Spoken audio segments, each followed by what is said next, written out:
subscribinga okwate ku notification bell eyo ngamba akade akali awo waggulu oleme kusuwa video yonna eba etudde ku eno channel nkuddiramo subscribinga ku channel eno omale okwate ku kade akali awo notification bell buli video gye tuteekayo egenda kubanga ekutuukako direct wabula ng'ate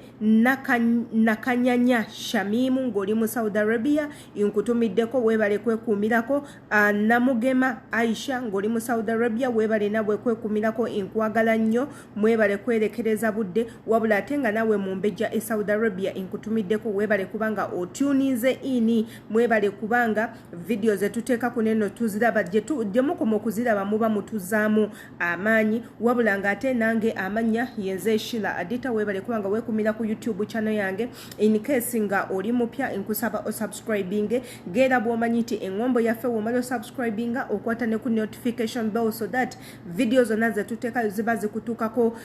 direct kati naawo nkugamba woba commentinga otekeko erinnya lyo tubeere nga tukutumiddako olunaku olwaleero tuze n'emboozi ya mwana muwala Phoebe gwomumanyi obulungi da presenter awakadama wa tiktoka byonna byonna nga gwe osobola okumuyita tuze n'emboozi ya mwana muwala Phoebe 97 gwomumanyi obulungi muganda waffe gwe tugenda okuba nga tunyumyako olunaku olwaleero bwe mbagamba nti no I'm not inspired or I'm not motivated by Phoebe ingenda kubanga mbalimba bwe mbagamba nti nze Adita segomba Phoebe era ngenda kuba ndi wa mutima mubi bwe mbagamba nti no segomba Phoebe okuva we yatandikira na kuki eddala lyaliko essaawa zino ngenda kuba nze muntu atayagaliza nze nabagamba nti no buli muntu yenna ayina kyatuuseeko mu bulamu ng'atandikidde mu struggle ye ey'okukyusa obulamu bwe waabaako waatuuse nze kinsanyusa nnyo era kinkakatako okubanga muwagira yes wabula ng'ate Joan Rachel e Nairobi inkwagala nnyo Mariam Yusuf ng'oli mu Saudi Arabia nawe weebale nnyo okubeerako ate nga waneeno Jackie nawe nkutumiddeko erinnya linnemye katusiime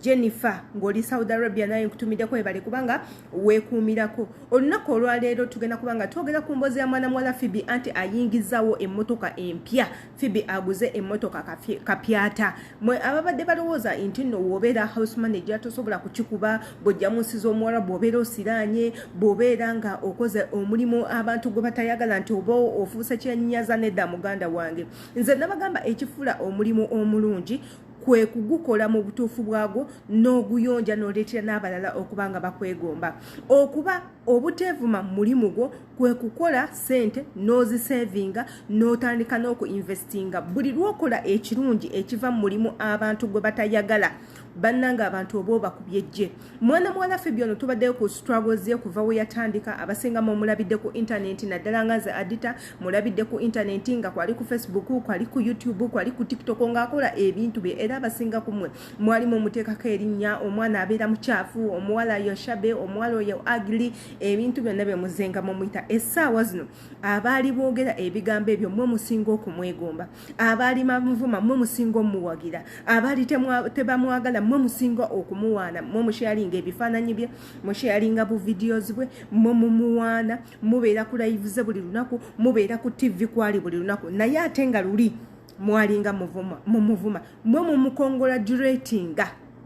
ku mirimu gye ne mulaba ennyumba gy'azimbye ne muga bannange Phoebe azimbye ennyumba ne mulaba emmotoka bannange omwana aguze emmotoka mulaba edduuka bannange Phoebe azimbye edduuka essaawa zineno wuno akola ku TV bannange Phoebe akola ku TV nammwe abaali temwamwagala olw'okuba mumulaba she has prospered she has reached her goal mwenna mumuyita mukwano gwe mwenna mumusindikira message mwenna mwagala kumubuuzaako mwenna mwagala ku namba ye ya simu mwenna mwagala abeereko mukwano gwammwe ekyo kye tuyita power of money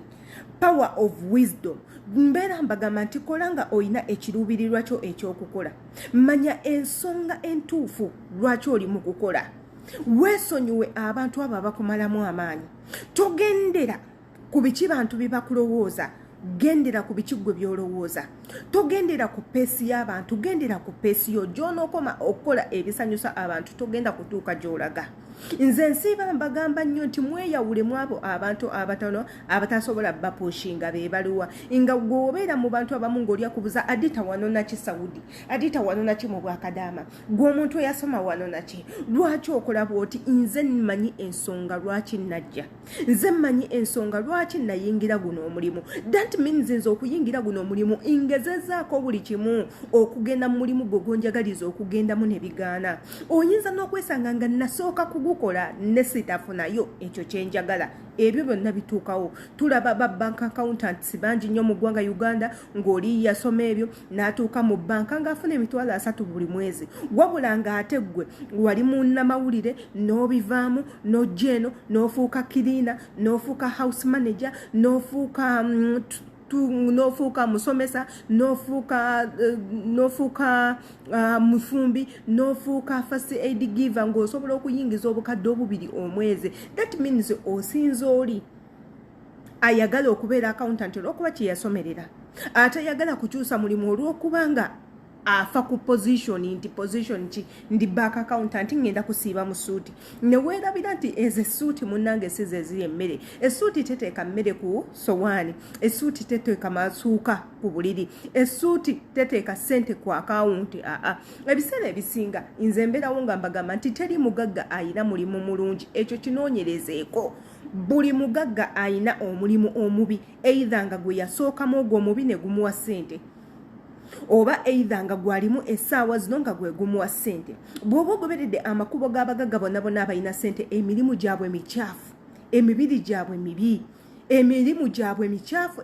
emirimu gyabwe mibi nga bakola emirimu egy'ekisiitaza bakola emirimu egy'okuyiwa omusaayi bakola emirimu gwe gy'otasobola just kufuna ssente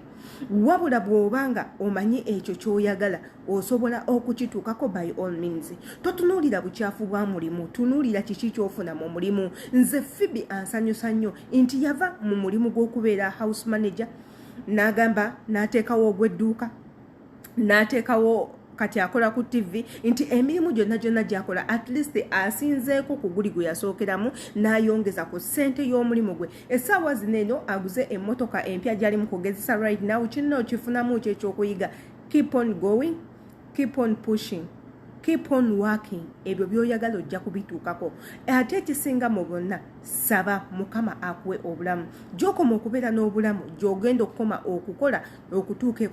okutuuka ku ebyo ebiruubirirwa byo munyiikire okukola tofaayo biki bantu bye bakulowooleza tofaayo bantu bye bakusekerera okola omulimu mubi era oyoza otya ebintu era obeera otya Kadaama bo bakifuulanga ekyokusekererwa ne munnange ekyo kye basekerera gwe kyekikuwa emmere gw'omanyi ebirungi ebiri mu mulimu gwo by'oba osigalako togenda na bibi amanya yense Shila Adita njagala manye kikyolowooza mu vidiyo eno ng'okitaddewo commenting awo wansi manye kikyolowooza imbagala nnyo see you in my next video.